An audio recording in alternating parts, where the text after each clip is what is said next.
If you listen carefully, this could change the way you protect your peace from this day forward. The worst cage in your life may not be made of iron, locked doors, or hard rules. It may be made of the things you keep giving your attention to. Every day something calls for your energy. Every day someone wants your reply, your emotion, your time, your mind. And if you are not careful, your whole life gets pulled by things that do not deserve you. That is how peace disappears. Not all at once, piece by piece, message by message, memory by memory, small leak after small leak. So stay with me, because this is not only about letting go of people. It is about taking your life back from habits, thoughts, guilt, noise, pressure, and old pain. Some of what is draining you is not even outside you anymore. It is living inside your mind, eating your focus while your body tries to keep moving. And if you do not detach from it soon, it will not just tire you. It will shape you. It will shrink you. It will make you forget who you were before the world taught you to carry what was never yours. So slow down. Listen to this until the end. Because one clear decision made at the right time can stop years of inner damage before it steals another day from you. You say life feels heavy, but very often life itself is not the full weight. The weight comes from carrying things that do not belong in your hands. Look at your days with honesty, not with drama, not with excuses, just truth. How much peace do you lose because you keep feeding what drains you? You open the message that makes your chest tight. You answer the person who only comes back when they want something. You keep thinking about what was said yesterday and let it poison the morning before your feet even touch the floor. You scroll through other people's lives and feel like you are behind in a race you never agreed to run. You explain yourself to people who already decided not to understand you. You hold guilt for choices that were needed. You keep anger for someone who already moved on. You stay loyal to habits that are slowly breaking your focus, your health, your money, your spirit. Then you wonder why you feel low, flat, empty. You are not empty because you have nothing. You feel empty because your energy is leaking from too many open places. This part matters. Read that again in your spirit. Your problem may not be lack. Your problem may be constant loss. And what keeps leaving you is not luck. It is life force. It is attention. It is peace. Detaching does not mean becoming cold. It does not mean you stop loving, stop caring, stop showing up, or stop being human. It means you learn the difference between what deserves your energy and what only eats it. That is wisdom. A bitter person lets go with hate. A clear person lets go with understanding. When you truly see something for what it is, you do not need revenge. You do not need a loud goodbye. You do not need a final speech, a long argument, or a dramatic ending. You just stop feeding the thing that keeps making you smaller. Many people think peace will come when the world becomes quiet. But the world has never promised quiet. People will still speak. Problems will still come. Plans will still fail. Some people will disappoint you even after you gave them your best. Your body will still get tired. Your mind will still try to produce fear. Life will still test the gate of your attention. Real peace is not when life stops knocking. Real peace is when you stop opening the door to everything. Let that sit with you. You do not need to answer every knock. You do not need to react to every sound. You do not need to enter every fight, solve every mood, fix every wrong idea, or prove your heart to every passing voice. Peace begins when your attention stops being public property. Peace begins when access becomes earned. Some things are draining you right now because you keep making deals with them. You know that relationship is pulling you away from yourself, but you call it loyalty. You know that habit is damaging your discipline, but you call it comfort. You know that argument is pointless, but you call it standing up for yourself. You know that place is hurting your growth, but you call it home. You know the old version of you is gone, but you keep visiting the grave asking why it cannot breathe again. That is not kindness. That is self-betrayal wearing soft clothes. The first step is simple and hard at the same time. Stop lying about what drains you. Stop making it deep when it is obvious. Stop making it complex because you are afraid to act. Your body already knows. Your breath knows. Your sleep knows. Your nervous system knows. Notice what happens after certain conversations. Notice how you feel after 1 hour on certain apps. Notice what happens after you break your routine, after you say yes when your whole being says no, after you spend time with people who leave you smaller than they found you. Your energy is always telling the truth.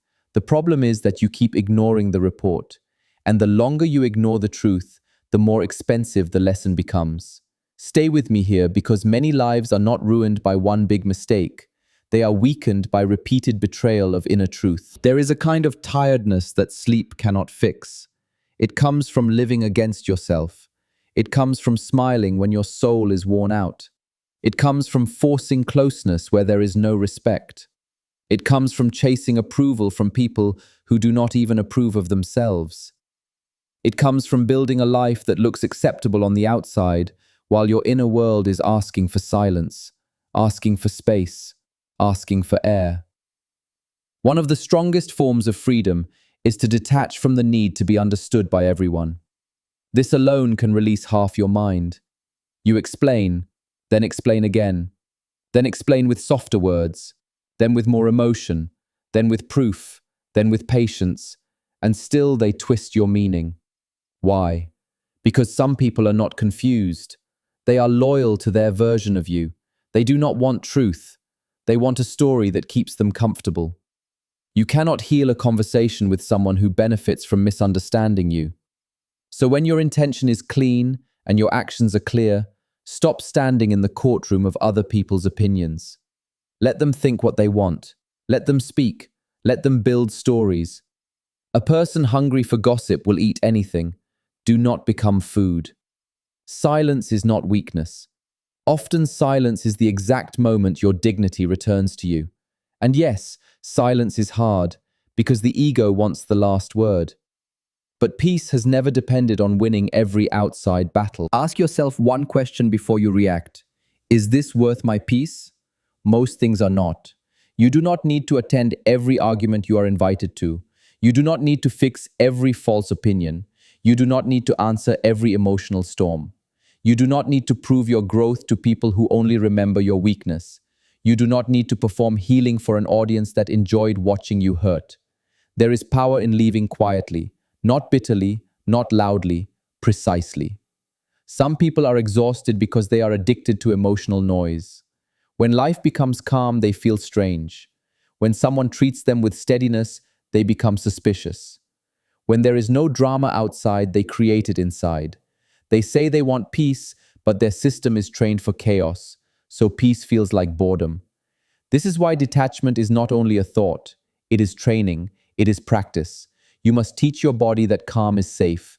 You must teach yourself that distance is not abandonment. You must teach yourself that not reacting does not mean you lost. You must teach yourself that being unavailable to drama is not pride. It is maintenance. Listen carefully, because many people destroy their own peace trying to prove they are good people. But being always reachable, always flexible, always emotionally available is not goodness. Sometimes it is a lack of boundaries. Sometimes it is fear of rejection. Sometimes it is a habit of self-abandonment that has gone on so long it now feels normal. Your life needs a fence. A garden without a fence does not stay beautiful for long. Without boundaries, your energy becomes public land. Anyone can walk in, anyone can take, anyone can leave their fear, their confusion, their pressure, their mess inside your mind. Then you look at your life and wonder why nothing clean is growing there. You need boundaries, not because everyone is evil, but because your attention is sacred. What you often allow becomes your atmosphere. What you often consume becomes your thoughts. What you often tolerate becomes your standard. What you often chase becomes your master. Look at what you are chasing and you will see what is controlling you. Some chase love, some chase validation, some chase money, some chase status, some chase attention, some chase the past. Some chase people who are leaving on purpose, not by accident. And the chase drains you because it places your value outside yourself. When you chase, your soul hears a dangerous message. I am not enough unless I catch this. That is why your peace starts depending on a reply, a number, a result, a compliment, a sign. Work hard, yes. Love deeply, yes. Build, serve, create, improve, yes. But do not chase like a starving spirit. Do not leave your center and beg life for crumbs. What is right for you may still require effort, but it will not require you to destroy yourself just to keep it. That is not destiny. That is desperation dressed like devotion. Many people fear letting go because they fear loss. But they do not ask the sharper question, what am I losing by holding on? You are afraid to lose the person, but you are already losing yourself. You are afraid to lose the opportunity, but you are already losing your health. You are afraid to lose the image, but you are already losing your truth. You are afraid to lose comfort, but you are already losing your future. Sometimes holding on is the real loss.